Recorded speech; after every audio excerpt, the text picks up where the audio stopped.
RMC, Laël, l'amour et vous, Brigitte Laël. On attrape notre fil d'Ariane. Donc, c'est une nouvelle tendance, semble-t-il, de faire chambre à part, c'est ça, Ariane ? Eh bien oui, de plus en plus de couples font désormais chambre à part. Alors, pour toutes sortes de raisons invoquées, tu ronfles, tu prends toute la couette, tu n'arrêtes pas de bouger. Bref, je t'aime, mais tu m'empêches de dormir. Sans parler des horaires décalés pour certains couples qui fait qu'on se dérange au moment où on se glisse dans la couette au beau milieu de la nuit ou très tôt le matin quand on s'en va.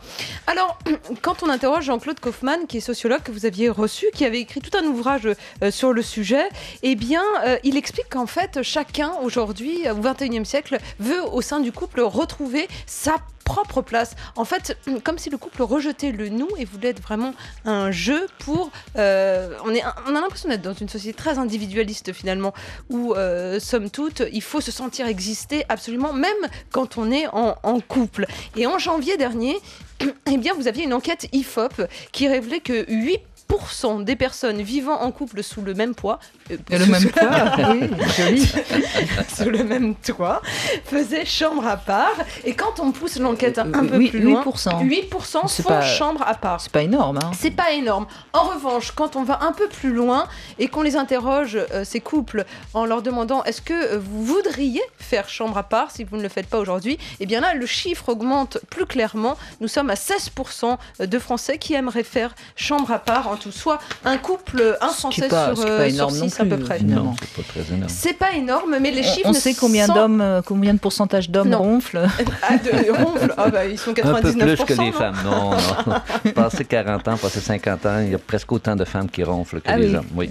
Alors, je me suis interrogée, moi, pourquoi on a décidé de faire chambre commune et pourquoi séparer aujourd'hui ? Eh bien, en fait, il faut remonter au Moyen-Âge. C'est l'Église qui a imposé ça. À partir du moment où on s'unissait, eh bien, c'était dans un vœu de fécondité, évidemment, future. Et donc, il fallait que les couples se retrouvent dans le lit pour pouvoir fructifier tout ça. Et aujourd'hui, eh bien, tout le monde se met à travailler. Même les petits déjeuners, c'est des moments qu'on passe en solo. Un couple sur deux, encore l'enquête le révèle, prend son petit déjeuner séparément. Et à 50-60 ans, c'est là où tout se passe, au moment où les enfants quittent le foyer. Oui, parce qu'il y a une chambre qui se libère. Il y a une chambre qui se libère, exactement. Et c'est vrai que c'est le moment où le couple va se retrouver un peu fragilisé et ne sait plus vraiment... On parlait à l'instant de séduction. C'est l'âge où on commence à ronfler. C'est le taux de divorce augmente au moment où les enfants partent du foyer. Et donc c'est souvent là tentant d'aller faire chambre séparée. Mais c'est pas tout, il y a des gens, peut-être comme certains qui sont très proches de moi en ce moment, qui font chambre à part et qui pourtant s'aiment terriblement, ils n'ont pas du tout envie de se séparer, ils communiquent très bien. Et ceux-là, eh bien, ils vous expliqueront que ça sert aussi pour améliorer bien sûr la qualité de son sommeil, mais aussi et surtout renforcer le désir au sein du couple, parce que c'est l'occasion de se donner des rendez-vous coquins, des rendez-vous amoureux, d'une chambre à une autre. C'est tout un jeu qui est mis en place. On oublie quand même un élément essentiel, c'est un problème de place aussi.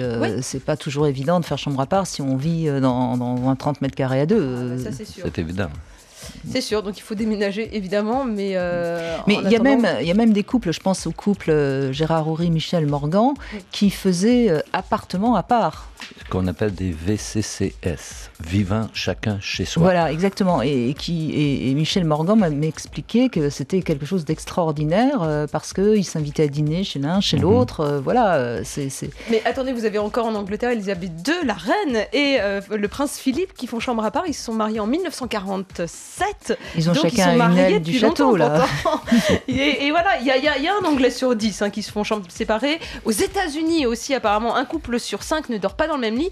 Et du côté de chez vous, Yvon Dallaire, eh bien, vous êtes 20 à 30% à faire chambre séparée. Pourtant, il fait froid la nuit chez vous. Il fait froid, il faut aimer beaucoup son partenaire pour vouloir ne pas le déranger, l'empêcher de dormir à cause de nos propres ronflements. Alors, c'est, je pense, une marque d'amour que si je ronfle fortement, d'arrêter mes ronflements.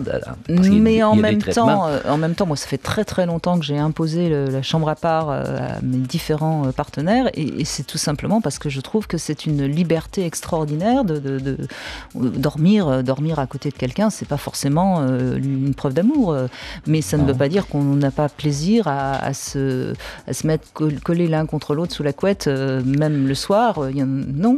Enfin, il y a aussi la possibilité d'avoir un très grand lit qu'on appelle un king size. Là, il y a suffisamment de place pour les deux. Pour coucher confortablement sans se toucher. C'est jamais à parité, ces choses-là. Mais Brigitte, vous faites peut-être chambre à part aussi. Il y en a toujours un qui va vers l'autre. Oui. Vous faites peut-être chambre à part pour une raison qui est insoupçonnée, que j'ai découvert dans cette étude de l'Université du Michigan qui a été réalisée sur 171 jeunes femmes. Il paraîtrait que chaque heure de sommeil supplémentaire augmenterait 14% la probabilité d'une activité sexuelle le lendemain. Ça veut dire que si on fait chambre à part, on va améliorer sa qualité de sommeil. Et si on améliore sa qualité de sommeil, et ça a été publié dans cette revue scientifique très sérieuse Journal of Sexual Medicine, eh bien les femmes auraient plus d'envie sexuelle, plus de libido et surtout auraient moins de problèmes d'excitation vaginale. Les femmes, ça confirme bien ce que vous dites. Je confirme, parce que les femmes, pour être réceptives sexuellement, ont besoin d'être reposées, d'être détendues, d'avoir non seulement vidé leur tête, leur cœur, mais d'être relax. Alors que les hommes vont souvent utiliser la sexualité comme technique de détente. Anxiolytique. Et même comme technique d'endormissement. Absolument, oui. Donc, peut-être qu'on peut rester dans le même lit pour dormir, mais un petit peu de respect, encore une fois, des habitudes et des besoins aussi d'espace de chacun. Je crois que c'est un peu un territoire, le lit, et on a quand même un petit côté animal, quoi qu'on en dise, non? Le lit est un terrain de jeu et une aire de repos. C'est pas une arène de lutte. On ne discute jamais de choses désagréables au lit.